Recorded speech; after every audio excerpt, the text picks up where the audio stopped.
Assalamualaikum warahmatullahi wabarakatuh.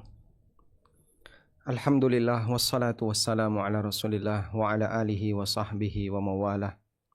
Wa ashhadu an la ilaha illallah wahdahu la syarikalah.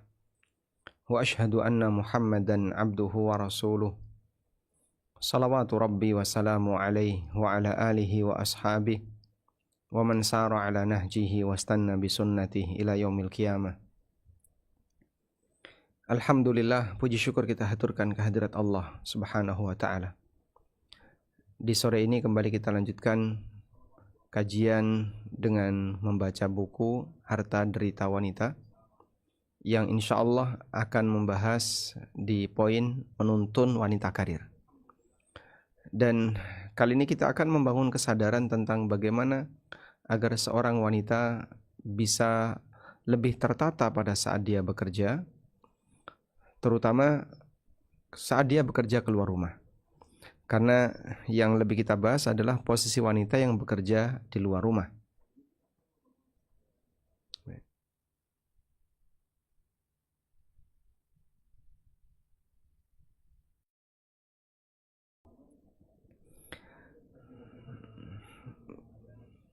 Baik,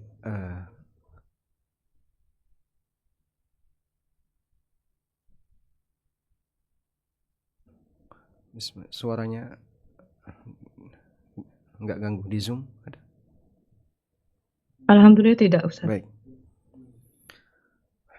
Baik. Sebelum kita membahas tentang itu, pada pertemuan sebelumnya kita telah banyak menggali dalil bahwasanya kodratnya wanita itu di rumah dan bagaimana keutamaan untuk memperbanyak tinggal di rumah. Tidak hanya berlaku bagi wanita, bahkan juga berlaku bagi laki-laki. Karena itu, jika kita melihat bahwasanya wanita disyariatkan untuk sholat di rumah, wanita ibadahnya lebih banyak di rumah, menunjukkan bahwasanya aktivitas wanita seharusnya tidak banyak keluar rumah. Tapi bukan berarti bahwa wanita dilarang untuk keluar rumah sama sekali. Dan pada prinsipnya wanita dinafkahi dan bukan memberi nafkah. Meskipun ketika dibutuhkan, sehingga wanita harus mencari nafkah, bukan berarti dia tidak diperbolehkan untuk bekerja, namun di sana perlu ada batasan yang harus dipahami. Di sini kita akan membaca beberapa riwayat tentang bagaimana wanita masa silam yang mereka berpenghasilan. Pada asalnya wanita boleh berpenghasilan dan bekerja sepanjang tidak melanggar aturan syariat dan berbagai adab saat keluar rumah. Di antara dalil bolehnya wanita bekerja adalah adanya beberapa sahabiyat yang bekerja atau dipekerjakan negara. Kita ceritakan di antaranya. Pertama adalah Asma bintu Abi Bakar radhiyallahu anhuma. Seorang wanita salihah yang merupakan istri dari Az-Zubair ibnul Awwam radhiyallahu anhu. Dan beliau membantu suaminya untuk merawat kudanya. Zubair ini lelaki yang sangat keras, ya. Sampai Asma itu pernah mengeluh kepada Abu Bakar karena mungkin pernah dimarahi oleh Zubair atau pernah yang namanya seorang suami yang mungkin mendidik istrinya tapi agak keras sehingga Asma merasa nggak betah. Tapi dikuatkan oleh Abu Bakar As-Siddiq karena Zubair ini diberi jaminan oleh Nabi SAW masuk surga, termasuk di antara al-ashru al-mubashshirina bil jannah, 10 orang yang dijamin dan mendapatkan kabar gembira untuk masuk surga. Sehingga Asma diminta untuk bersabar membersamai Zubair, dan beliau bersabar sampai akhirnya Zubair meninggal dalam peristiwa perang Jamal. Asma bercerita, tazawwajani az-Zubairu wa ma lahu fil ardi malun wala mamlukun ghairu nadihin wa ghairu farasihi. Zubair bin Awam menikahiku sementara beliau tidak punya harta dan tidak punya mamluk, tidak punya budak di tanahnya. Jadi di tanah Zubair tidak ada yang ngelola. Karena tidak punya pembantu, tidak punya budak yang bisa ikut serta dalam mengelola. Ghairu nadhihin, selain onta nadhih. Onta nadhih adalah onta yang digunakan untuk mengairi ladang. Wa ghairu farasihi, dan selain kudanya. Qalat, kemudian Asma mengatakan, fakuntu a'lifu farasahu, akulah yang memberi makan kuda beliau. Wa ukfihi mu'natahu, dan aku yang memenuhi kebutuhannya. Wa asusuhu wa adukkun nawa linadhihi, aku yang merawatnya dan aku yang menumbuk an-nawa, menumbuk biji-bijian linadhihi untuk ontanya. Onta itu diberi makan biji kurma. Dan di sini menunjukkan bahwasanya sebelum diberikan kepada onta ditumbuk terlebih dahulu. Wa a'lifuhu, aku yang memberi makan onta. Wa astaqil ma, dan aku yang beri minum untuknya. Wa ahruzu gharbahu, dan aku yang memberi minum untuk kudanya. Asma kemudian mengatakan, wa a'jinu walam akun uhsinu akhbis, aku yang membuat adonan walaupun aku tidak bisa bikin roti. Fatukhbizuli jaratun li minal ansar, dan aku dibantu oleh beberapa tetangga wanita di kalangan orang Ansor, tetanggaku para perempuan Ansor. Wa kunna niswatu sidqin, dan mereka wanita-wanita yang baik. Dan orang Ansor dalam melayani kaum muhajirin itu luar biasa, baik laki-lakinya maupun perempuannya. Mereka demikian bisa bersikap sangat baik kepada orang-orang muhajirin. Wa kuntu, nah, sehingga di sini kita bisa lihat bahwasanya Asma itu nggak pintar masak, tapi belajar dari wanita Ansor.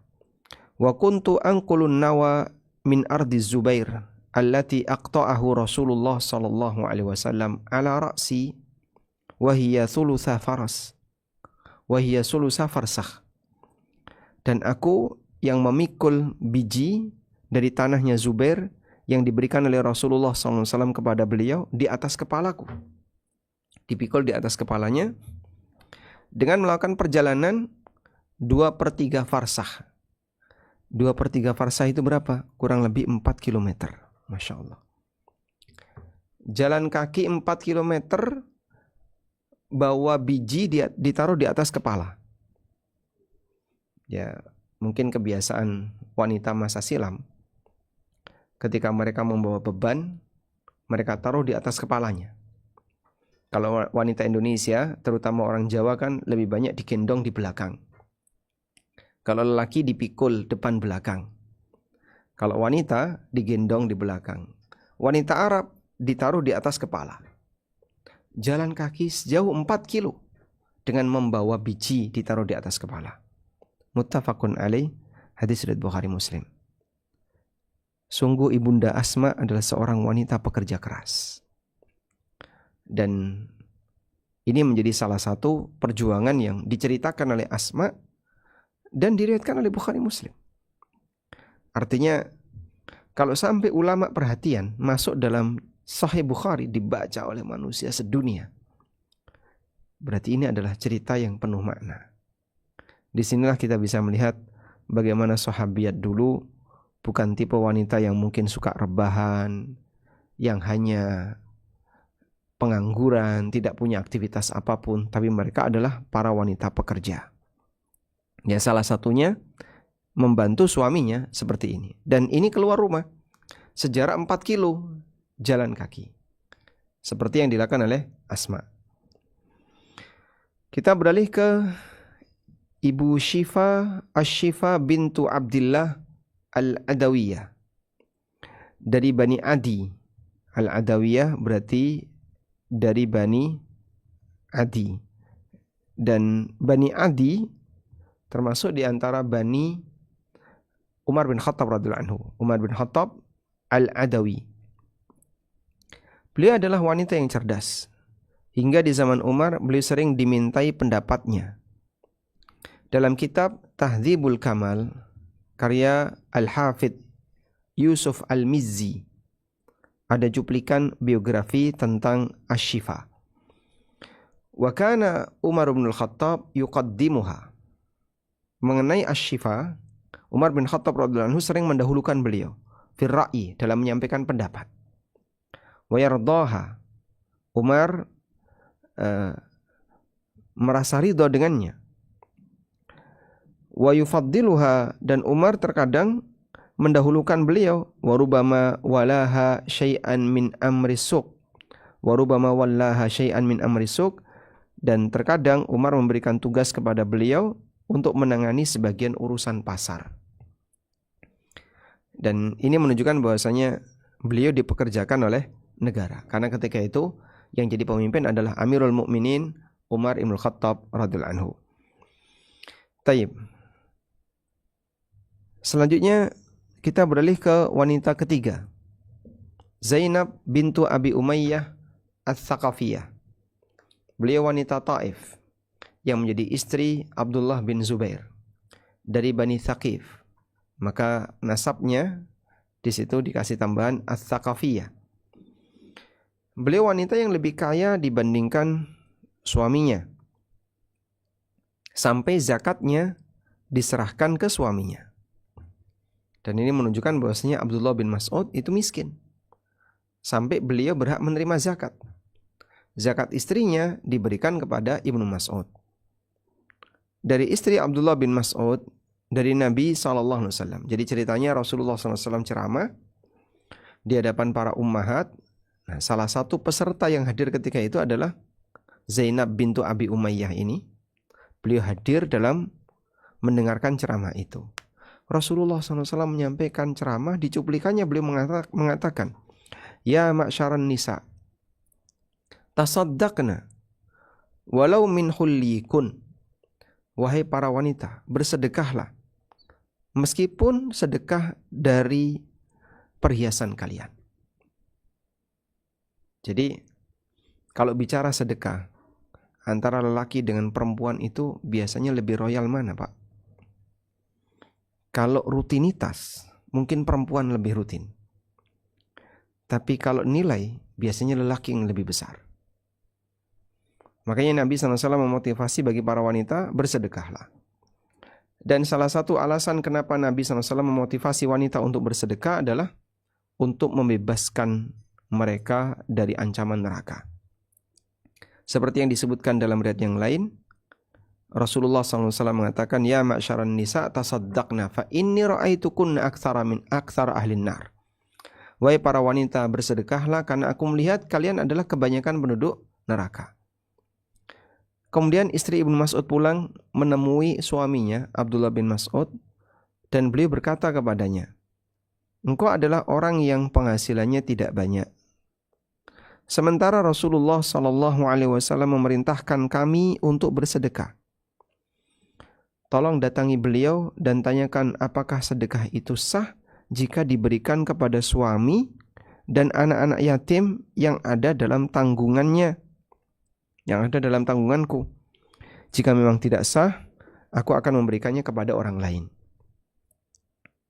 Lalu Ibnu Mas'ud mengatakan, justru engkau saja yang harus bertanya. Temui Nabi SAW. Masya Allah. Dan wanita salihah ini nurut dengan saran dari suaminya. Maka aku pun pergi menemui Nabi SAW. Ternyata ada seorang wanita Ansor di depan pintu rumah Rasulullah SAW yang juga punya keperluan seperti aku. Mau bertanya kepada Rasulullah SAW. Rasa segan kepada Rasulullah SAW membuat kami tidak langsung masuk. Lalu Bilal keluar menemui kami, kemudian kami berpesan kepada Bilal, I'ti Rasulullah fa'akhbirhu. Tolong datangi Rasulullah SAW. Sampaikan kepada beliau, annam ra'ataini bil bab, bahwa ada dua wanita di depan pintu, tas'alanik, yang mau bertanya kepada Anda. Nah, posisi Bilal seperti ini nanti menjadi syafaat, pemberi syafaat bagi dua wanita ini yang ingin menyampaikan pertanyaannya kepada Rasulullah SAW. Dan ini menunjukkan bahwasanya tidak semua sahabat itu bisa langsung bertanya kepada Nabi SAW. Terkadang ketika mau bertanya harus melalui sahabat yang lain yang lebih dekat dengan beliau, seperti Bilal. Dan terkadang tanya dulu kepada sahabat Abu Bakar, tanya dulu kepada sahabat A, sahabat B. Rasulullah SAW pernah mengatakan dalam hadis tentang anjuran untuk menjadi perantara, hadisnya sebagai berikutnya. Karena Rasulullah SAW idza ja'ahu as-sa'il aw tulibat ilaihi hajatun. Rasulullah SAW ketika didatangi oleh orang yang mau bertanya, atau ada orang yang butuh sesuatu kepada beliau, beliau bersabda, Ishfa'u tu'jaru. Berikanlah syafaat agar kalian mendapatkan pahala. Yang berkepentingan dengan Nabi SAW tentu saja banyak. Saya bisa bayangin ya. Beliau sebagai manusia sentral. Selama beliau ada tidak boleh orang berfatwa. Dan ketika beliau ada semua diarahkan kepada beliau. Betapa sibuknya Rasulullah SAW ketika itu. Sehingga masyarakat kita saja dengan tokohnya yang masih punya banyak keterbatasan. Kebutuhan masyarakat terhadap tokoh ini besar. Kami pernah dapat info dari Dewan Fatwa Perhimpunan Al-Irsyad yang beranggotakan para doktor, seperti yang Anda tahu ada Dr. Arifin Badri, ada Dr. Syafiq Riza Basalama, ada Dr. Sufyan Baswedan, Dr. Musyafa dan yang lainnya. Mereka ketika mau mengangkat fatwa, mengangkat kasus untuk difatwakan, itu kan dari pertanyaan masyarakat. Subhanallah, yang bertanya itu banyak sekali. Ada ribuan pertanyaan yang masuk, ya, karena sempat dibuka keluar siapapun yang mau bertanya silahkan. Ada ribuan pertanyaan yang masuk. Tapi yang bisa difatwakan cuma sedikit. Apalagi ketika menggodok sebuah fatwa itu butuh diskusi yang panjang dan jelimet sampai akhirnya terbitlah sebuah fatwa. Baik, termasuk di web konsultasisyariah.com itu kita pernah buka kirim pertanyaan melalui aplikasi dan masuk email. Dulu saya sebagai admin email itu yang buka langsung email, itu per hari yang kurang lebih 1.000 orang email masuk untuk bertanya kasus yang dia punya. Sehingga dulu ada ratusan ribu email. Sehingga posisi Rasulullah SAW mungkin beliau akan banyak didatangi orang. Maka Nabi SAW minta kepada para sahabat, Ishfa'u tu'jaru. Berikanlah syafaat, niscaya kalian akan mendapatkan pahala. Jadi maksudnya adalah kalau ada banyak orang yang datang, layani. Anda mau ngapain? Ada kebutuhan apa kepada Rasulullah SAW? Disaring dulu oleh sahabat-sahabat di sekitar. Baru kemudian sahabat di sekitar Nabi SAW ini yang menyampaikan kepada Rasulullah SAW. Inilah yang disebut dengan syafaat, dalam arti memberi manfaat kepada orang lain untuk urusan duniawi. Baik. Selanjutnya, setelah wanita ini menyampaikan kepada Bilal, atujzi'us sadaqatu anhuma ala azwajihima wa ala aitamin fi hujurihima. Apakah zakat itu statusnya sah apabila diserahkan kepada suami dan kepada anak-anak yatim yang berada di atau yang dirawat oleh wanita itu? Ini pertanyaan dari dua wanita tadi. Wala tukhbir man nahnu. Kemudian istrinya Abdullah bin Mas'ud pesan sama Bilal, jangan kau beritahu kami ini siapa. Walaupun Bilal kenal kalau ini adalah istrinya Ibnu Mas'ud. Lalu Bilal masuk dan menyampaikan pertanyaan tersebut. Namun ternyata Rasulullah SAW bertanya, siapa mereka? Bilal mengatakan, seorang wanita Ansar dan Zainab. Seorang wanita Ansar dan Zainab. Nah, nama Zainab kan banyak. Lalu Nabi SAW bertanya, Ayyu Zayanib? Zainab yang mana? Ayyu Zayanib? Zainab yang mana? Bilal mengatakan Zainab istri Ibnu Mas'ud. Kemudian Rasulullah SAW bersabda, lahuma ajron. Lahuma ajron, dua wanita ini mendapatkan dua pahala.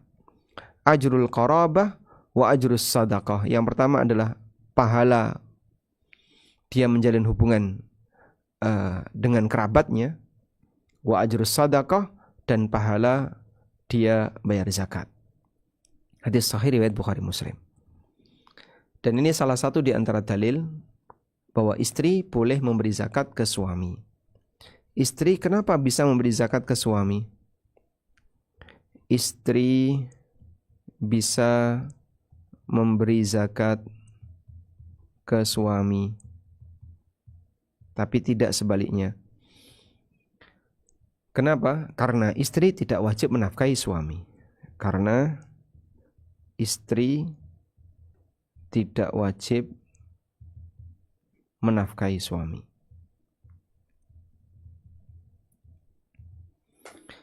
Sehingga karena dia tidak wajib menafkahi suami, maka dia bisa memberikan zakat ke suami. Dan kaidah dalam zakat adalah tidak boleh diberikan kepada orang yang wajib dinafkahi. Maka suami tidak bisa ngasih zakat ke istri. Selanjutnya, dalam riwayat Imam Ahmad ada keterangan tentang profesi dari istri Ibnu Mas'ud radhiyallahu anhuma. Wa kanat imra'atan sana'an tasna'u biyadiha wa tabi'u wa tunfiqu minhu. Beliau adalah wanita yang punya keterampilan. Dia bekerja dengan tangannya sendiri, lalu dijual hasilnya, dan beliau menginfakannya. Hadis riwayat Ahmad. Dan ini menunjukkan bagaimana wanita di masa silam juga terkadang punya profesi dan punya aktivitas jualan yang mungkin ini akan dilakukan di luar rumah. Bahkan ini istrinya sahabat Abdullah bin Mas'ud radhiyallahu anhu. Kemudian kita akan beralih kepada wanita yang keempat, Ummu Atiyah.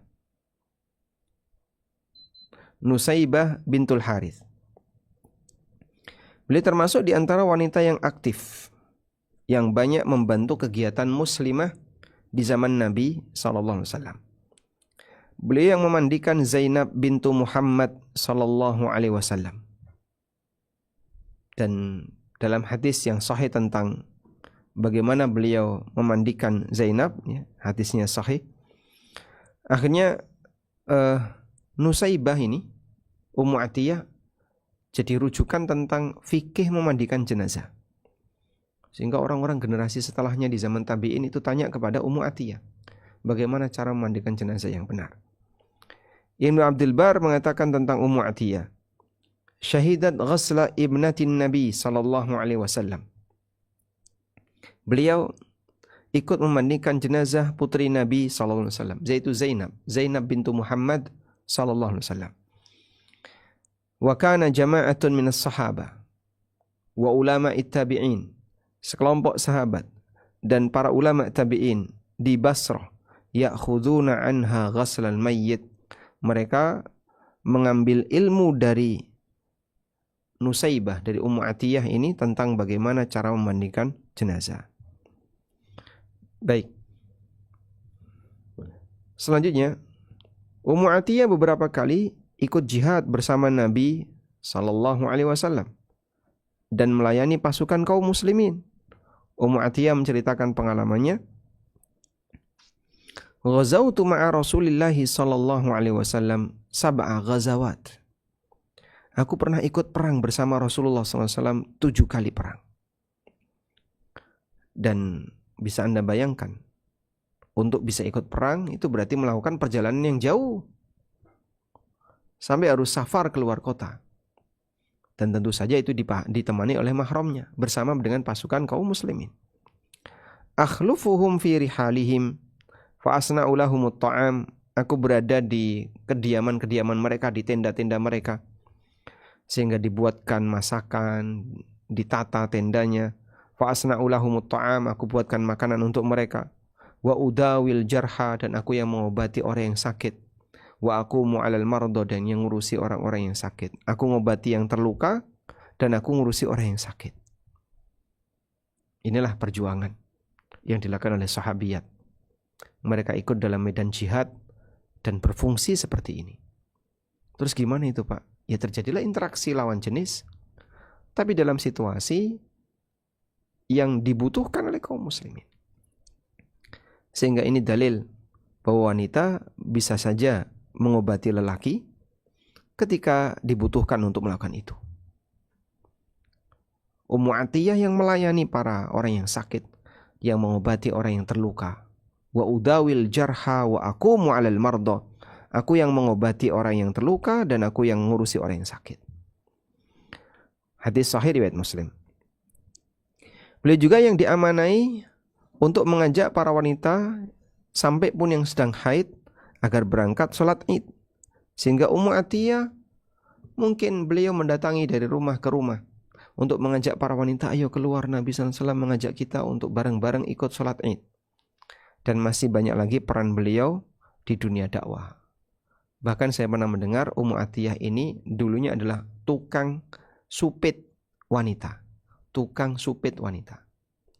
Sehingga wanita dulu yang disunat, itu yang nyunat adalah Ummu Atiyah radhiyallahu anha. Selanjutnya ada juga wanita yang bertani. Dari Jabir bin Abdullah radhiyallahu anhuma. Beliau bercerita, "Tulliqat khalati, bibiku dicerai oleh suaminya. Fa'aradat an tajudda nakhlaha." Dan beliau ingin untuk memanen kurmanya. Fazajaroha rajulun an takhruja. Tapi beliau dilarang oleh seseorang untuk keluar rumah. Nah, kenapa? Karena masih di masa iddah. Sehingga belum waktunya untuk keluar rumah. Fa'atatin Nabiyya sallallahu alaihi wasallam faqal. Kemudian beliau mendatangi Nabi sallallahu alaihi wasallam dan menceritakan apa yang beliau alami. Pengen untuk panen kurmanya di kebunnya, tapi di masa iddah setelah diceraikan oleh suaminya, tapi dilarang sama seorang lelaki. Faqala, kemudian Nabi sallallahu alaihi wasallam mengatakan, "Bala, tidak ada masalah. Fajuddi nakhlak. Silahkan kamu panen kurmamu. Fa innaka asa an tasaddaqi au taf'ali ma'rufa." Karena boleh jadi engkau akan bersedekah dan melakukan kebaikan. Hadis sahih riwayat Muslim. Dan ini menunjukkan bahwasanya wanita di masa silam juga terkadang berangkat ke kebun untuk memanen. Sehingga Anda bisa lihat misalnya ibu-ibu di masa sekarang ikut panen padi, ani-ani. Sehingga pari yang sudah saatnya dipanen, ada sekelompok ibu-ibu yang mereka berjalan beriringan di tengah sawah sambil ngambili padi-padi yang sudah siap untuk dipanen. Dan mungkin seperti itulah kondisi para ummahat, para wanita di masa silam di zaman sahabiyat. Sebagian keterangan menyebutkan wanita yang diceritakan oleh sahabat Jabir bernama Asma. Saat beliau menjalani masa iddah setelah diceraikan suaminya, beliau keluar rumah untuk mendatangi ladang kurmanya. Namun beliau dilarang oleh seorang lelaki agar jangan keluar sampai masa iddahnya selesai. Tapi oleh Nabi SAW diizinkan untuk berangkat ke ladang dalam rangka memetik kurmanya. Ini menunjukkan, pertama, wanita boleh bekerja di ladang. Yang kedua, wanita yang menjalani masa iddah boleh keluar rumah di saat siang hari. Kalau malam hari tidak boleh, siang hari hukumnya boleh. Taib. Selanjutnya, ada beberapa catatan yang perlu kita perhatikan bagi para wanita yang mau bekerja di luar. Pertama, harus ada izin suami jika dia bersuami. Sebagai prinsip, para ulama menegaskan bahwa istri tidak boleh bekerja kecuali atas izin suaminya. Karena menahan istri untuk tetap di rumah merupakan hak suami. Menahan istri untuk tetap di rumah adalah hak suami. Nabi SAW mengajarkan agar wanita saat mau ke masjid, dia minta izin ke suaminya. Apalagi untuk keperluan yang lebih rendah daripada datang ke masjid. Kalau ke masjid saja minta izin, apalagi untuk keluar rumah yang tingkatannya lebih rendah daripada ke masjid. Dari Ibnu Umar radhiyallahu anhu, Nabi SAW bersabda, "Idza sta'dzanakum nisa'ukum bil-lail." kalau istri kalian minta izin kepada kalian di waktu malam ilal masjid, berangkat ke masjid, fa'dzanu lahun, izinkan untuk mereka. Dan suasana malam ketika itu tentu berbeda dengan malam di zaman sekarang. Kita tidak tahu seberapa jauh jarak posisi rumah dengan Masjid Nabawi. Karena Masjid Nabawi di masa silam atau kota Madinah di masa silam adalah seluas Masjid Nabawi di masa sekarang. Satu area yang menjadi Masjid Nabawi itulah kampung kota Madinah ketika itu. Artinya memang tidak terlalu jauh, hanya jaraknya ratusan meter saja. Cuman gelap gulita, tidak ada lampu yang terang benderang seperti sekarang. Sehingga orang kalau mau kemana-mana, ya dia diwarnai dengan kegelapan. Itu pun wanita diizinkan oleh Nabi SAW untuk menuju masjid dalam rangka sholat berjamaah. Tapi harus minta izin kepada suaminya. Termasuk ketika sang istri mau bekerja, dia wajib meminta izin kepada suaminya. Al-Buhuti mengatakan, "Wala tu'jarul mar'atu nafsaha, wala tu'ajjirul mar'atu nafsaha, ba'da 'aqdin nikahi 'alaiha, bighairi idzni zawjiha, litafwiti haqqiz zawj." Seorang wanita tidak boleh mempekerjakan dirinya, tidak boleh daftar jadi karyawan setelah dia melakukan akad nikah, bighairi idzni zawjiha, tanpa izin suaminya, litafwiti haqqiz zawj, karena ini bisa mengurangi hak suami. Sehingga istrinya di mana? Tidak ada. Istrinya lagi di kantor, istrinya lagi pergi. Bahkan misalnya ada bapak-bapak yang pengen pulang menemui istrinya karena ada hajat dengan istrinya, tidak bisa tersalurkan. Kenapa? Ibunya lagi di kantor. Ada hadis berikut ini ya.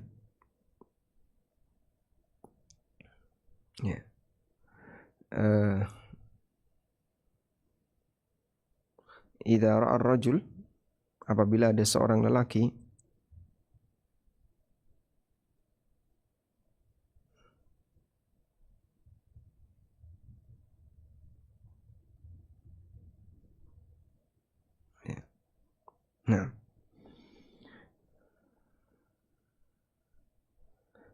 Nabi SAW menyebutkan, kalau ada seorang lelaki ayyadhhaba ila zaujatihi,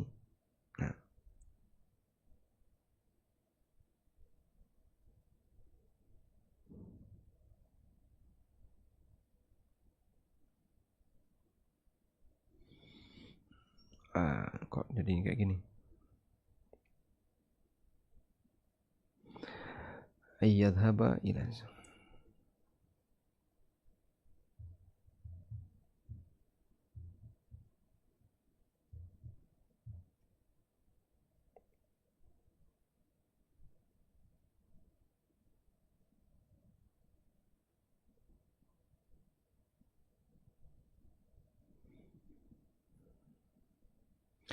anna Rasulullah sallallahu alaihi wasallam ra'a mur'atan. Suatu ketika Rasulullah SAW melihat seorang wanita. Fa'ata imra'atahu Zainab. Kemudian Nabi SAW pulang langsung menemui Zainab. Wahia tam'asu mani'atan laha, faqada hajatahu. Tam'asu mani'atan, di sini dijelaskan, tam'asu ay tadlaku, al-mani'ah ay jildu awwala ma yudau fid dibaq. Dan ketika itu Zainab sedang gosok kulit. Ada kulit yang mau disamak, itu digosok sama Zainab. Ketika Nabi SAW melihat seorang wanita yang bukan istrinya, bukan mahramnya, beliau langsung mendatangi Zainab. Padahal Zainab ketika itu sedang gosok kulit. Faqadha hajatahu. Kemudian beliau tunaikan hajatnya bersama Zainab, melakukan hubungan badan. Tsumma kharaja ila ashabihi, kemudian beliau keluar menemui para sahabat. Faqala, lalu beliau mengatakan, innal mar'ata tuqbilu fi surati syaitanin Sesungguhnya wanita dari depan itu dihiasi oleh setan. Wa tudbiru fi surati syaitan.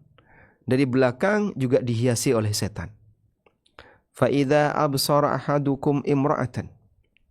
Ketika kalian melihat seorang wanita sehingga membuat kalian tertarik, falyati ahlahu, maka segera datangi istrinya. Fa inna dzalika yaruddu ma fi nafsi. Itu akan menolak keinginan syahwat yang ada dalam dirinya. Sehingga dia tertarik dengan wanita A, dia dengan wanita B, saat di luar rumah langsung pulang.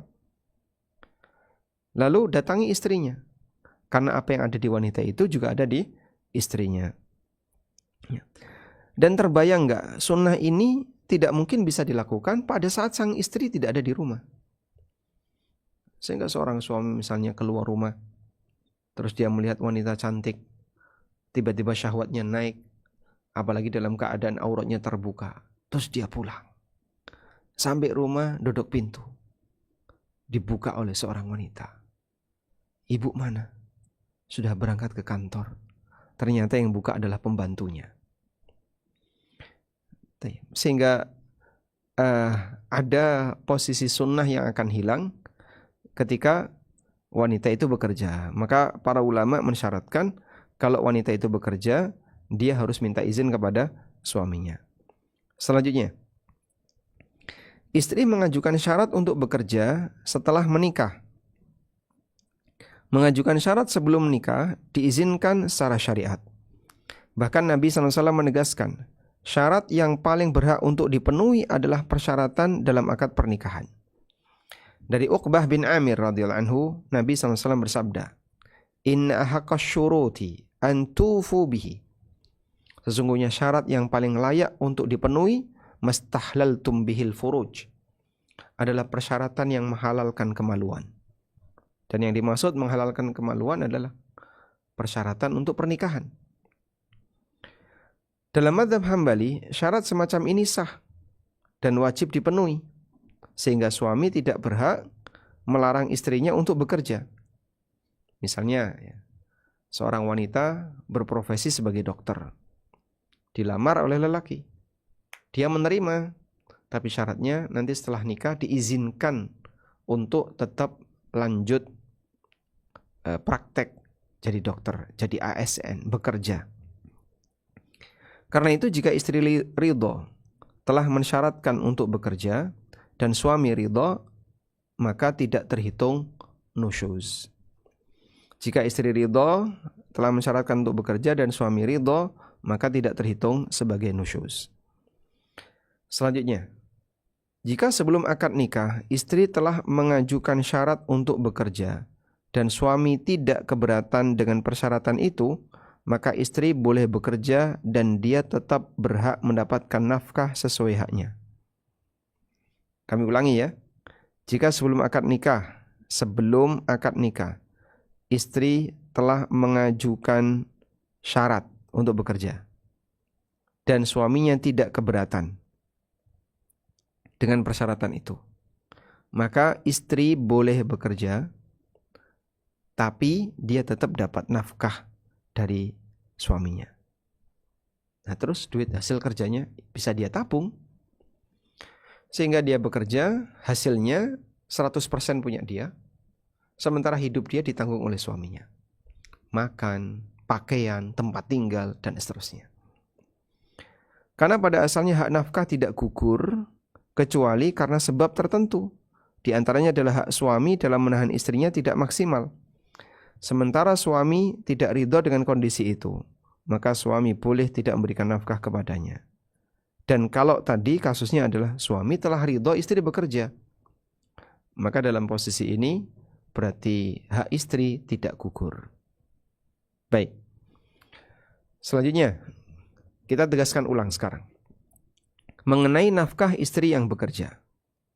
Berkaitan dengan kasus istri bekerja, kami berikan rincian sebagai berikut. Pertama, istri telah mensyaratkan kepada suaminya sebelum akad nikah agar diizinkan untuk bekerja. Jika sebelum akad nikah istri telah mengajukan syarat untuk bekerja dan suami tidak keberatan dengan syarat itu, maka istri boleh kerja dan dia tetap berhak dapat nafkah sesuai haknya. Sama seperti tadi di atas. Karena pada asalnya hak nafkah tidak gugur. Dan kalau suami sudah ridho dengan syarat itu, berarti ketika istri berangkat kerja tidak ada nusyuz, kecuali karena sebab tertentu. Aisyah menceritakan bahwa Hindun pernah mengadukan sifat suaminya yang pelit, sehingga tidak memberikan nafkah yang cukup untuk dirinya dan anak-anaknya, kecuali jika beliau langsung mengambilnya sendiri tanpa sepengetahuan suaminya. Kemudian Nabi SAW menyarankan kepada beliau, khudhi ma yakfiki wa waladaki bil ma'ruf. Silahkan ambil nafkah yang cukup untuk dirimu dan anakmu yang cukup sesuai standar masyarakat. Bil ma'ruf maksudnya sesuai urf. Bil ma'ruf artinya sesuai urf. Muttafaqun alaih. Hadis ini dalil bahwa pada asalnya suami wajib memberi nafkah bagi istrinya, apapun keadaannya. Hingga Nabi SAW mengizinkan Hindun untuk mengambil harta suaminya di luar pengetahuannya. Kami ulangi ya. Hindun diizinkan untuk mengambil harta suaminya di luar pengetahuan suaminya, karena itu haknya. Orang yang punya hak dan tidak diberi, maka dia boleh mengambil hak itu dari yang membawanya. Istri punya hak nafkah. Kalau dia tidak diberi oleh suaminya, maka dia boleh mengambil hak nafkah itu dari suaminya tanpa sepengetahuan suaminya. Imam Ibnu Baz rahimahullah pernah mendapatkan pertanyaan. Ketika akad nikah, seorang wali wanita membuat syarat untuk suaminya agar istrinya diizinkan untuk menyelesaikan studinya dan boleh bekerja setelah lulus. Dan suami setuju terhadap persyaratan itu. Apakah hak nafkahnya menjadi gugur? Kita lihat jawaban beliau. Al-muwafaqatu minaz zawj ala takmili dirasah la tuskitu anhu nafaqah. Persetujuan suami bagi wanita ini untuk menyempurnakan studinya, untuk menyempurnakan kegiatan belajarnya, tidak menggugurkan hak nafkah. Alaihi nafaqatul bait wa nafaqatuki. Suami punya kewajiban untuk mencukupi nafkah rumah dan nafkah istrinya. Wa maluki laki. Sementara hartamu 100% jadi milikmu. Hartamu wahai wanita tetap jadi milikmu. Lakin idza samahti bil ma'ash au ba'dihi lizauj au nafaqatil bait au bin nafaqah ala nafsik fala ba'sa. Tapi kalau kamu merasa ridha untuk memberikan sebagian hasilmu untuk diberikan kepada suami atau untuk kebutuhan rumah tangga atau untuk dirimu sendiri, fala ba'sa, tidak masalah. Jadi misalnya si wanita ini bilang ke suaminya, nanti biar aku yang membelikan bahan makanan, yang ini aku, atau yang bayar listrik aku. Li'anna Allah Ta'ala yaqul fa in tibna lakum an syai'in minhu nafsan faquluhu hani'am mari'a. Kalau sang istri sudah merelakan untuk kalian apa yang dia miliki, faquluhu hani'am mari'a, silakan dimakan dengan sukacita. Tayyib. Padahal ini berkaitan dengan mahar. Yang mahar itu kaitannya dengan harta dari suami diberikan ke istri, lalu istri memberikan kembali ke suami, boleh dimakan. Tayyib. Selanjutnya, kasus yang kedua. Sebelum akad nikah, istri tidak mengajukan syarat untuk bekerja setelah menikah. Ketika istri ingin bekerja setelah menikah, sementara sebelum akad nikah, dia tidak pernah mengajukan syarat itu, maka pada asalnya suami berhak untuk melarang istrinya bekerja. Dan jika istri tetap bekerja sementara suami tidak ridha, maka gugur kewajiban nafkah untuknya. Profesor Dr. Wahbah Zuhaili menyebutkan, wa illam yardha bi amaliha wa nahaha 'anil amal. Kalau seorang suami tidak ridho istri bekerja, dia sudah melarang istrinya untuk bekerja, fakharajat, tapi wanita itu keluar, nekat keluar, min ajlihi, untuk bekerja, saqata haqquha fi nafaqah, maka gugur kewajiban nafkah, gugur hak nafkah untuk sang istri. Li'anna al-ihtibasa fi hadhil halah naqisun ghairu kamil. Karena hak ihtibas, menahan istri dalam kondisi ini, statusnya hak yang nakis, hak yang kurang, ghairu kamilin, yang tidak sempurna. Falau salimatil mar'atu nafsaha bil lail, kalau ada wanita yang menyerahkan dirinya di waktu malam, dunan nahar, tapi siang hari tidak, atau sebaliknya, dia mau bersamai suaminya di waktu siang, tapi malamnya tidak, fala nafaqata, maka tidak ada nafkah, linaqsit taslim, karena dia tidak 100% menyerahkan dirinya kepada suaminya. Baik, demikian keterangan Profesor Dr. Wahbah Zuhaili. Nah, jadi kesimpulannya berkaitan dengan nafkah istri yang bekerja ada dua ya. Pertama, kalau istrinya mendapatkan izin dan restu dari suami, maka dia tetap dapat nafkah. Kalau istrinya tidak mendapatkan izin dari suami, maka gugur hak nafkah untuk istri. Selanjutnya, apakah suami boleh mengambil gaji istrinya? Islam sangat menghargai kepemilikan terhadap harta, sehingga Islam melarang keras segala bentuk mengambil harta orang lain tanpa kerelaan pemiliknya atau tanpa izin syariat. Nabi SAW bersabda, la yahillu malu mri'in muslimin illa bi tibi nafsi. Tidak halal harta seorang muslim kecuali dengan kerelaan dirinya. Tidak halal harta seorang muslim kecuali dengan kerelaan dirinya. Sehingga apa yang menjadi milik istri ya milik istri, apa yang jadi milik suami, termasuk kepemilikan suami istri. Apa yang dimiliki suami, istri tidak boleh mengambilnya tanpa izin. Demikian pula sebaliknya, apa yang dimiliki oleh istri, suami tidak boleh mengambilnya tanpa kerelaan dari istri. Tapi istri berhak dapat dari suami sebagai nafkah, yang itu haknya. Sehingga hasil yang didapatkan seorang istri yang bekerja, pada asalnya suami tidak berhak untuk mengambilnya. Imam Ibnu Utsaimin mengatakan, idza kanatiz zaujatu tudarris, ketika istri itu mengajar, wa qad syurita 'alaz zauj, dan dia telah mengajukan syarat kepada suami, tamkinuha min tadrisiha, agar sang istri boleh untuk mengajar, fa innahu la haqqa lahu fiha fima ta'khudhuhu min ratibin, maka suami tidak punya hak terhadap ratib, terhadap gaji yang dimiliki oleh sang istri. Suami tidak punya hak terhadap gaji istri. Kenapa tidak punya hak? Karena ini 100% adalah milik istrinya yang bekerja.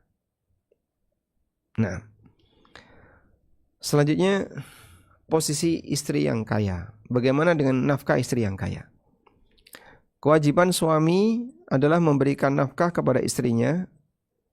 Sebabnya adalah karena ikatan pernikahan,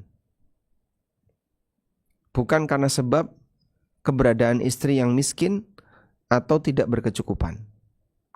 Dan ini merupakan salah satu sebab mengapa lelaki menjadi pemimpin bagi wanita di keluarganya. Allah mengatakan, ar-rijalu qawwamuna 'alan nisa.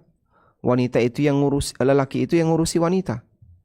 Bima faddalallah, dengan disebabkan kelebihan yang Allah berikan, ba'dahum 'ala ba'din, kepada sebagian hambanya, wa bima anfaqu min amwalihim, dan dengan sebab nafkah yang dia berikan kepada suaminya, nafkah yang diberikan oleh suaminya.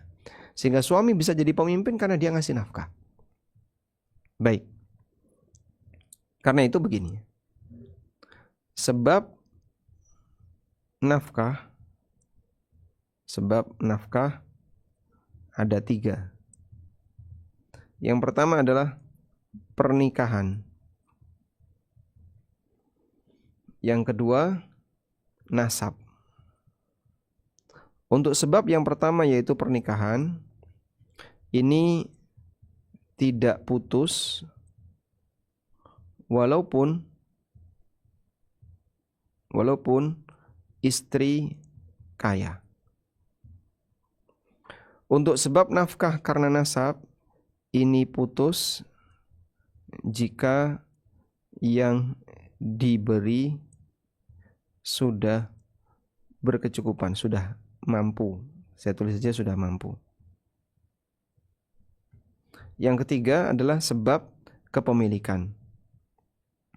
Sebab kepemilikan contohnya binatang piaraan. Baik. Nah, Anda catat di bagian ini ya, yang nasab. Putus jika yang diberi nafkah sudah mampu. Jadi misalnya, bapak ngasih nafkah ke anak. Ini kan sebab nafkah karena nasab. Nah, untuk nafkah ortu ke anak. Sampai kapan? Sampai mampu. Begitu dia mampu, selesai. Begitu anak ini mampu, maka putus sudah kewajiban nafkah dari ortu kepada anak. Nah, tapi untuk istri tidak berlaku. Setiap lelaki yang menjadi suami, dia adalah imam bagi istrinya.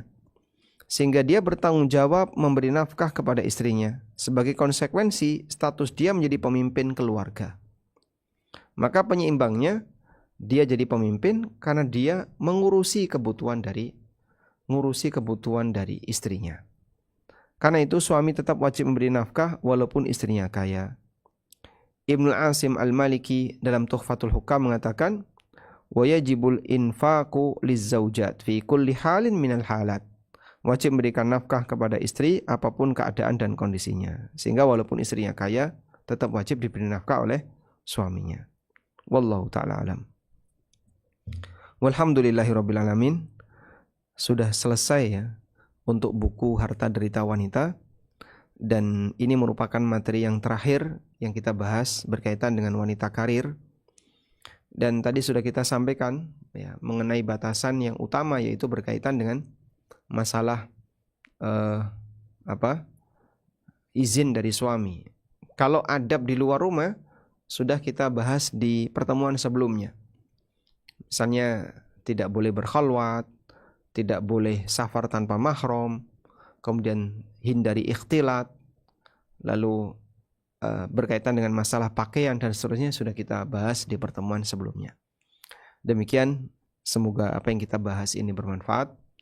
Allahumma anfa'na bima 'allamtana wa 'allimna ma yanfa'una warzuqna ilma. Wa sallallahu ala nabiyyina Muhammadin wa ala alihi wa sahbihi wasallam.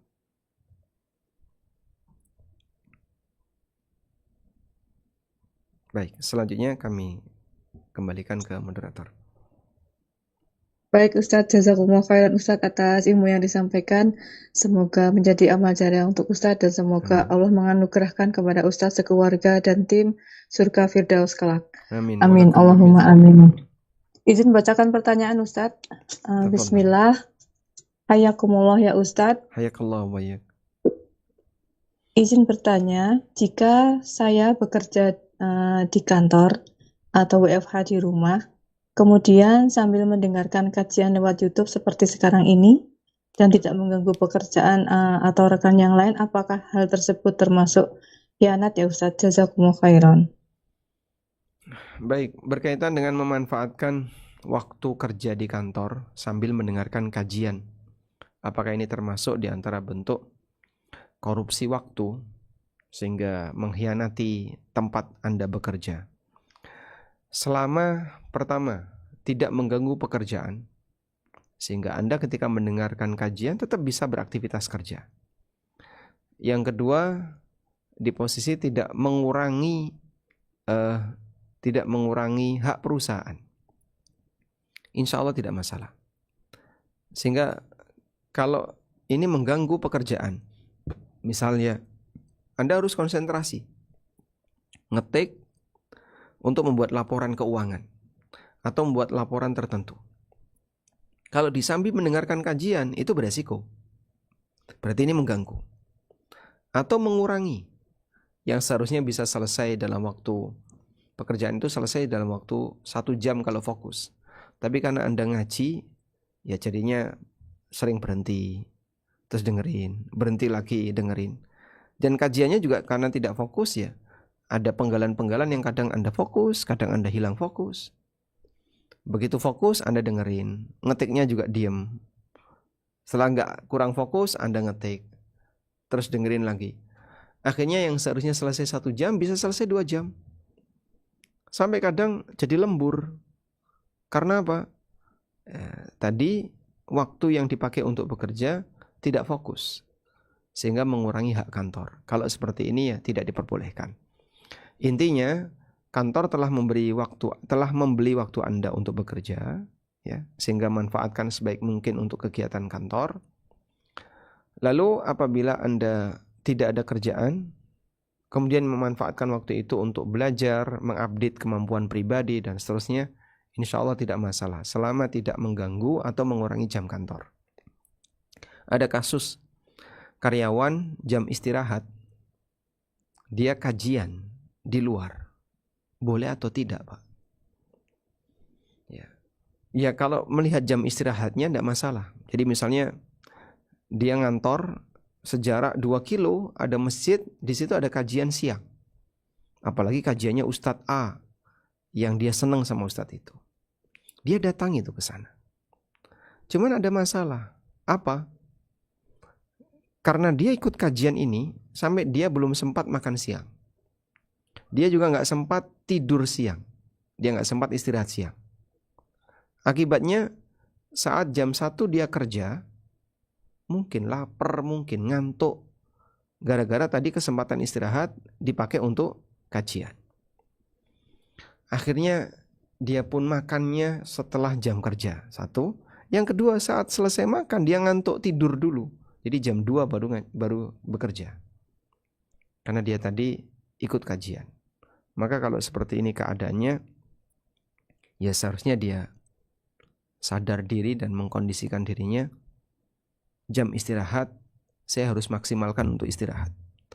Anda akan lebih baik makan jam istirahat, terus tidur siang. Kalau memang Anda butuh tidur siang, biar nanti ketika kerja Anda tidak ngantuk. Wallahu a'lam.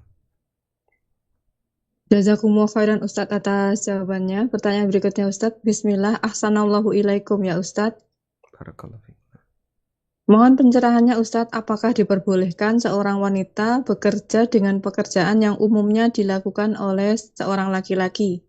Misalnya menjadi operator atau sopir ekskavator di lingkungan tambang Ustadz. Jazakumullah khairan. Sebenarnya kalau mengaca kepada aktivitas Ibunda Asma radhiyallahu anha, pekerjaan beliau itu sebenarnya pekerjaan lelaki. Bawa apa tadi?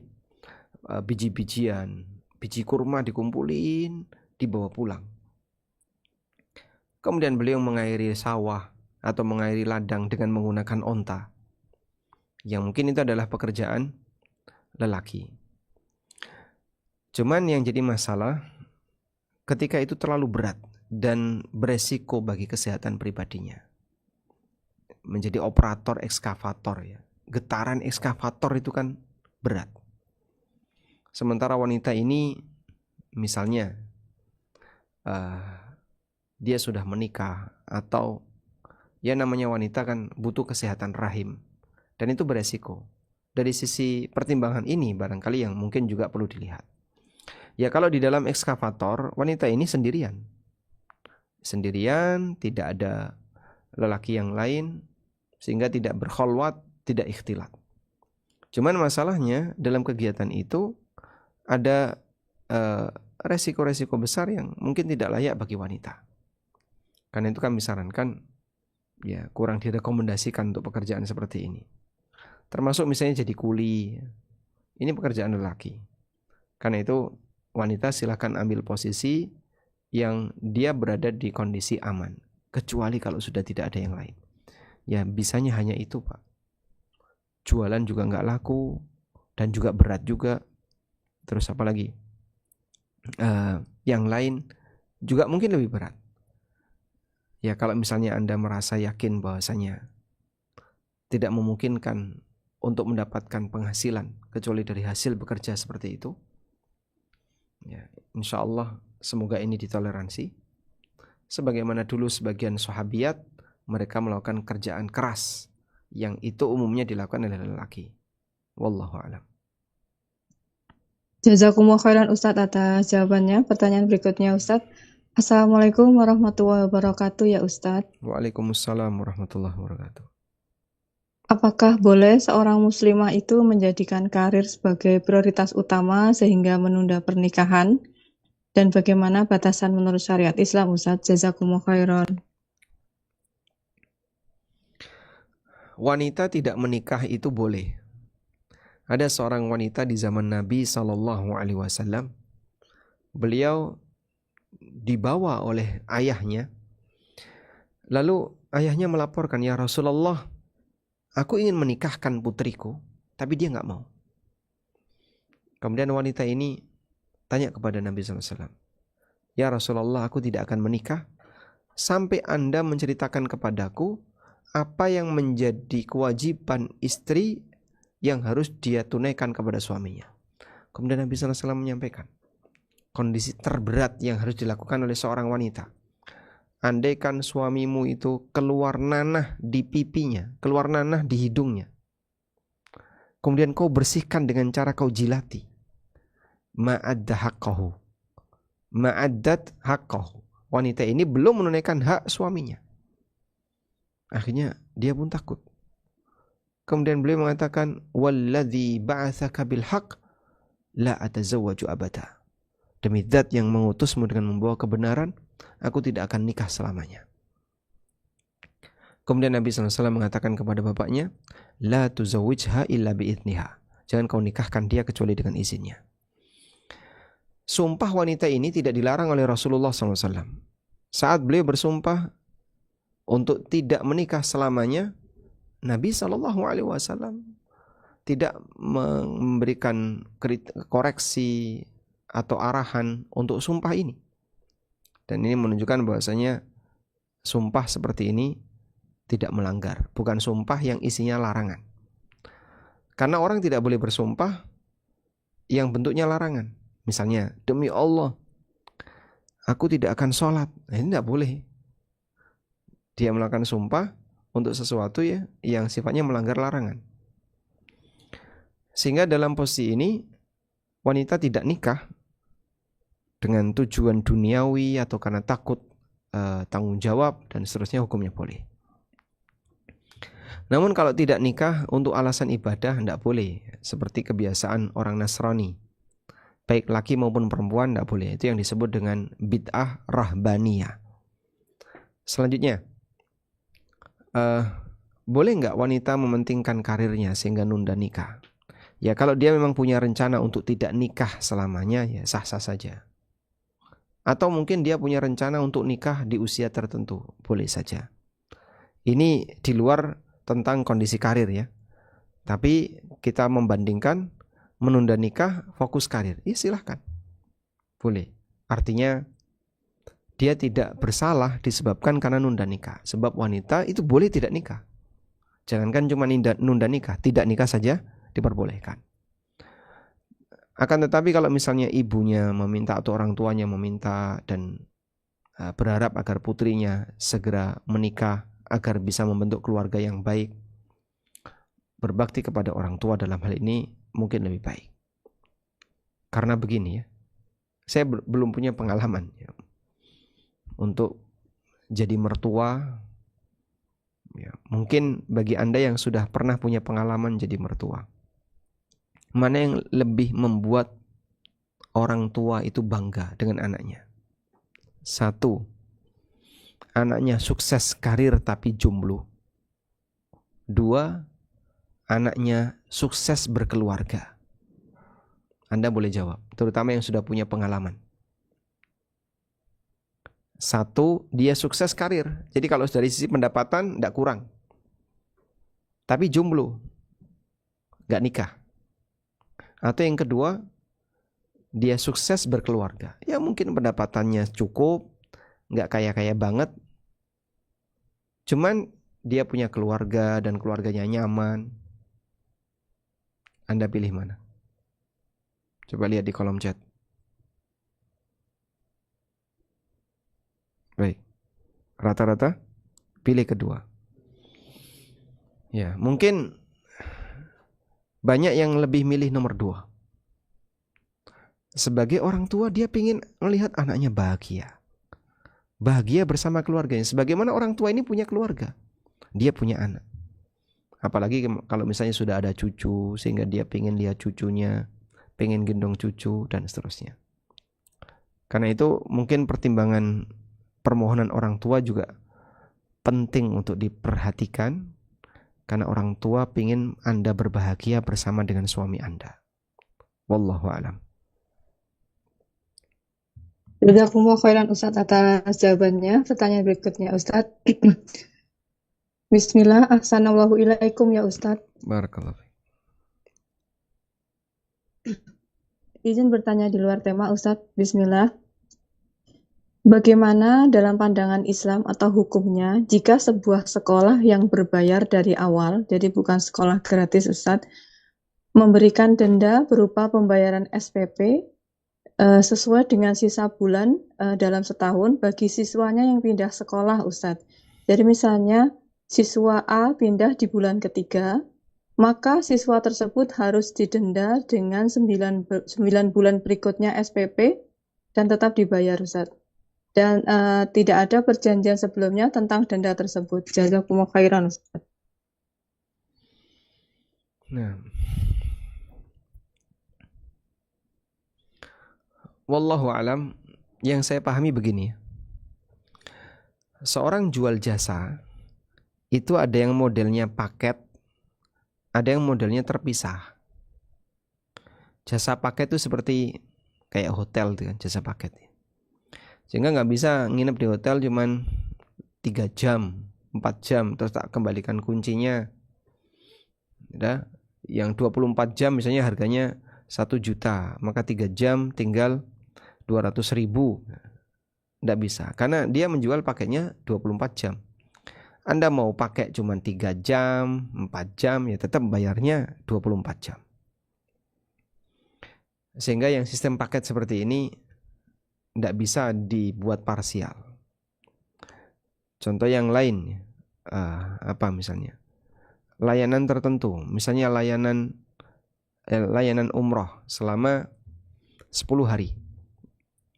Kok Anda pulang setelah 5 hari, ya itu tanggung sendiri dan Anda tidak bisa minta pengembalian untuk sisanya karena Anda membeli 10 hari.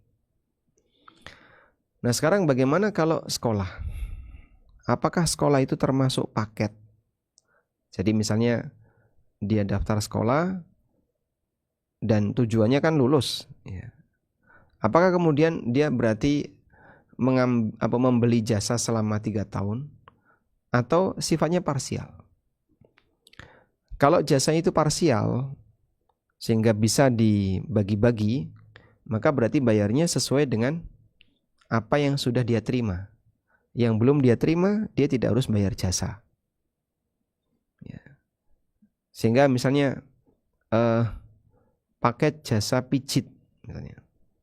Bapak kalau mau pijit ke kami, nanti kita sediakan sebulan kami bisa ngasih layanan misalnya 3 kali. Dan dibayar saat Bapak dapat layanan.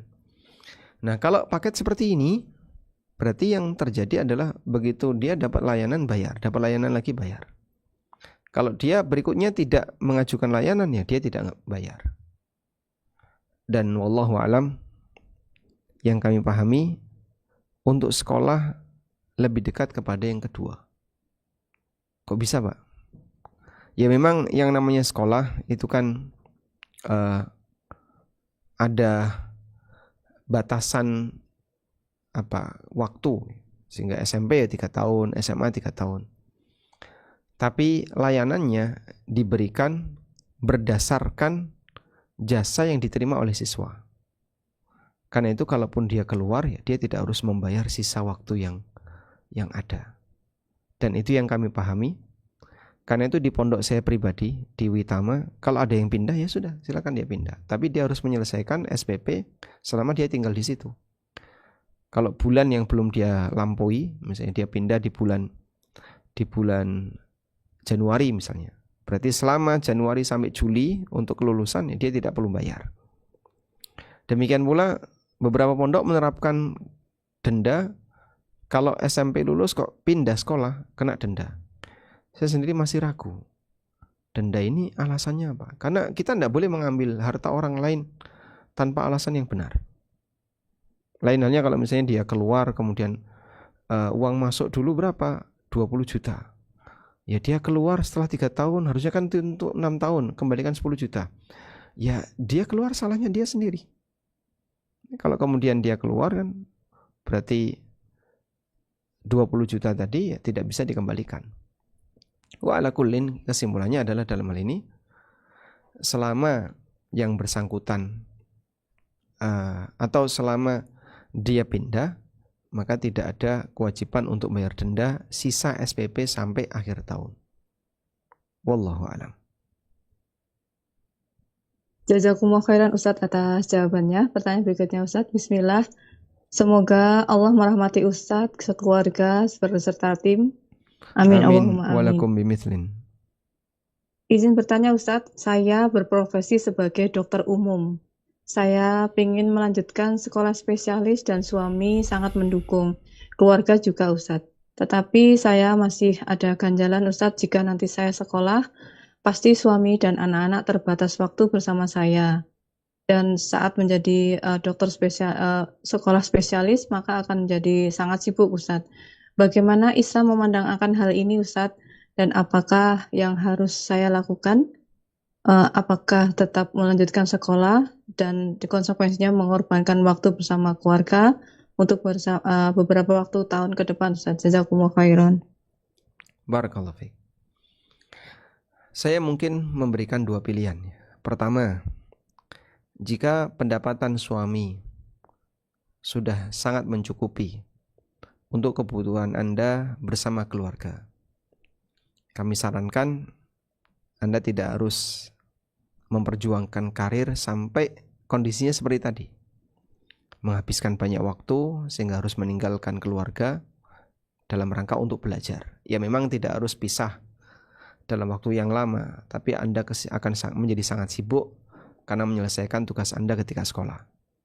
Ini jika penghasilan suami Anda sudah mencukupi, sehingga Anda cukup qanaah menerima dengan penghasilan yang ada dan tidak harus mengejar yang lain.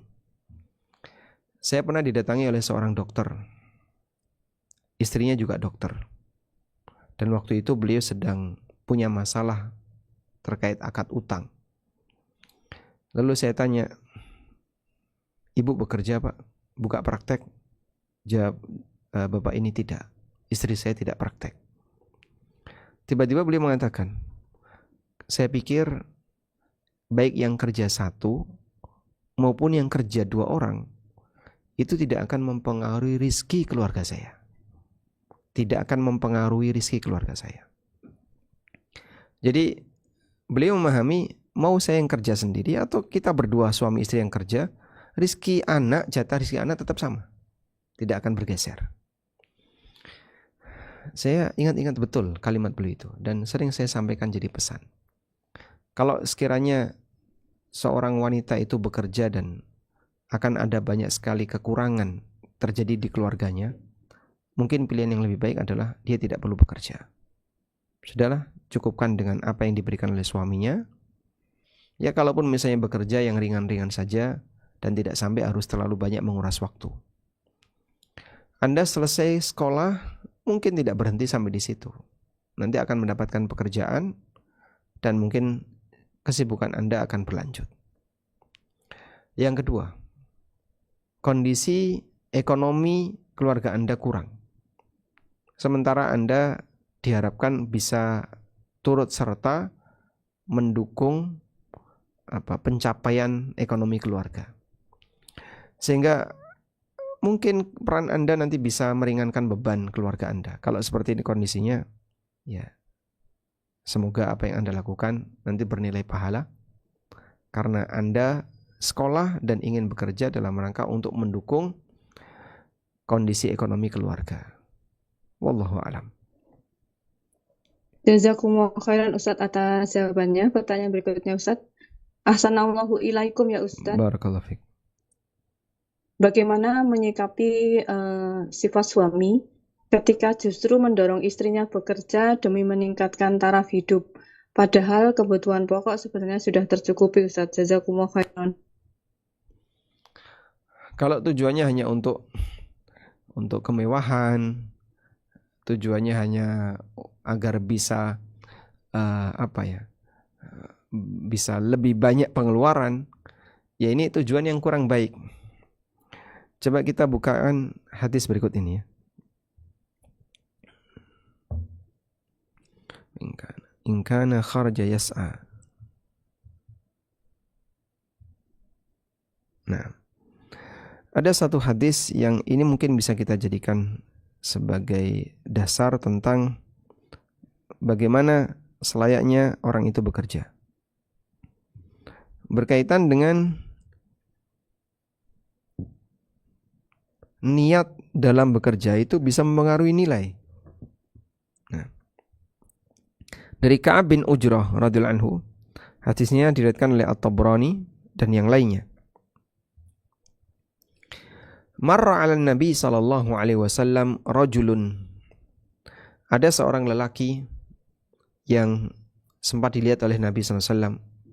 Fara'a ashabun Nabi sallallahu alaihi wasallam min jaladihi wa nasyatihi. Para sahabat melihat orang ini sangat rajin bekerja, sangat gigih tekun bekerja.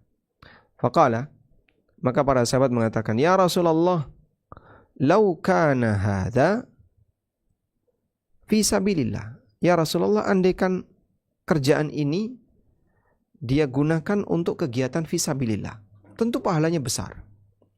Faqala Rasulullah sallallahu alaihi wasallam, kemudian Nabi sallallahu alaihi wasallam bersabda, in kana kharaja yas'a ala waladihi sigaran. Kalau dia bekerja untuk mencukupi kebutuhan anaknya yang masih kecil, fahuwa fi sabilillah, maka dia fi sabilillah. Wa in kana kharaja yas'a ala abawaihi syaikhain. Kalau dia bekerja untuk mencukupi kebutuhan kedua orang tuanya yang sudah lanjut usia, fahuwa fi sabilillah, maka dia fi sabilillah. Wa in kana kharaja yas'a ala nafsihi ya'ufuha. Kalau dia bekerja untuk mencukupi kebutuhan pribadinya agar terjaga kehormatan sehingga dia tidak meminta-minta, fahuwa fi sabilillah, maka dia fi sabilillah. Wa in kana kharaja yas'a, kalau dia bekerja riya'an wa mufakharatan, untuk riya, untuk kebanggaan, mufakharah, pamer harta, fahuwa fi sabilis syaitan, maka dia berada di jalan setan.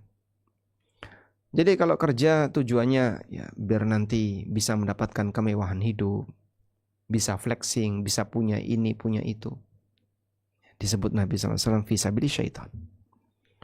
Ya, kalau tadi Anda merasa yakin bahwa harapan suami dengan istri bekerja adalah untuk kemewahan, biar nanti taraf hidupnya makin meningkat, bukan dalam rangka untuk mencukupi kebutuhan pokok, ya ditakutkan seperti ini kondisinya. Wallahu a'lam. Jazakumullah khairan Ustadz atas jawabannya. Pertanyaan berikutnya Ustadz. Ahsanallahu ilaikum ya Ustadz. Barakallahu fiik. Semoga Ustadz, keluarga, tim panitia kajian, dan seluruh kaum muslimin selalu dalam lindungan Allah. Amin. Amin. Allahumma amin.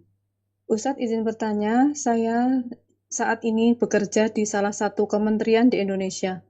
Suami dari sepupu saya menghubungi saya untuk meminta izin meminjam nama saya untuk dimasukkan ke proyek perusahaan yang berhubungan dengan kementerian di tempat saya bekerja.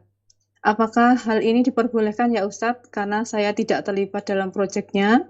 Dan kemudian saya akan mendapatkan hasil dari pinjam nama tersebut. Apakah itu halal bagi saya Ustadz? Sebagai catatan bahwa proyeknya ini bukan proyek ribawi atau haram Ustadz.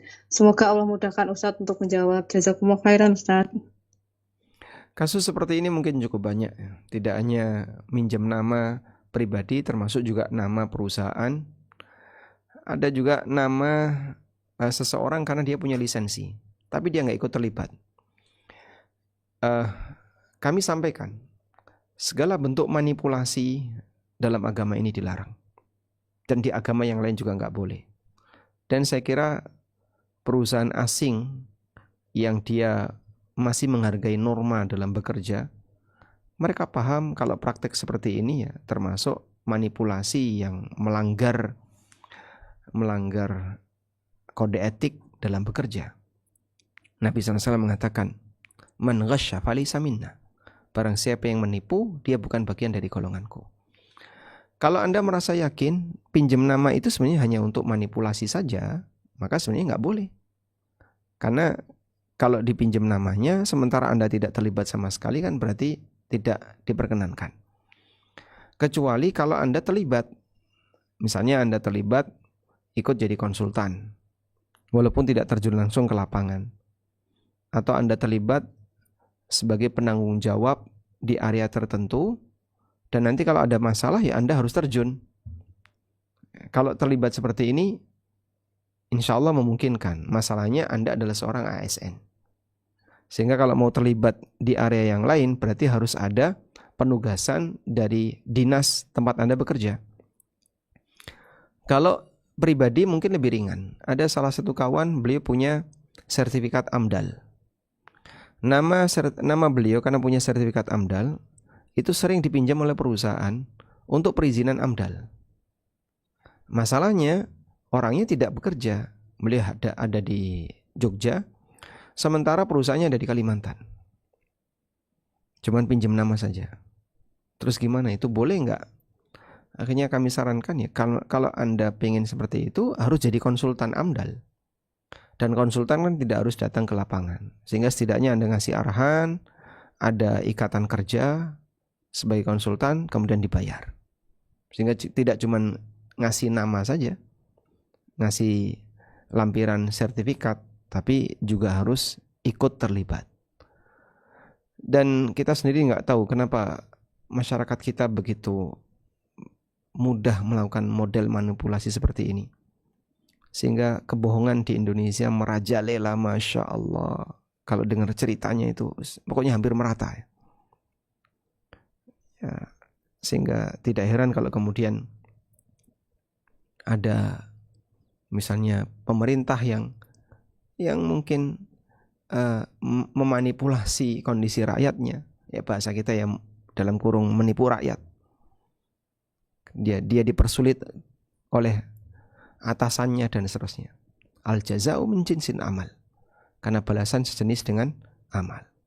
Kita perlu belajar untuk bersikap jujur, terbuka, terukur, hindari segala bentuk manipulasi. Mudah-mudahan dengan itu nanti Allah anugerahkan pemimpin yang jujur, pemimpin yang baik, dan seterusnya. Wallahu a'lam. Baik. Mungkin demikian yang bisa kita sampaikan. Semoga apa yang kita bahas ini bermanfaat. Allahumma anfa'na bima 'allamtana wa 'allimna ma yanfa'una warzuqna ilma. Wa sallallahu ala nabiyyina Muhammadin wa ala alihi wa sahbihi wa sallam. Wa akhiru da'wana alhamdulillahi rabbil alamin. Wassalamu alaikum warahmatullahi wabarakatuh.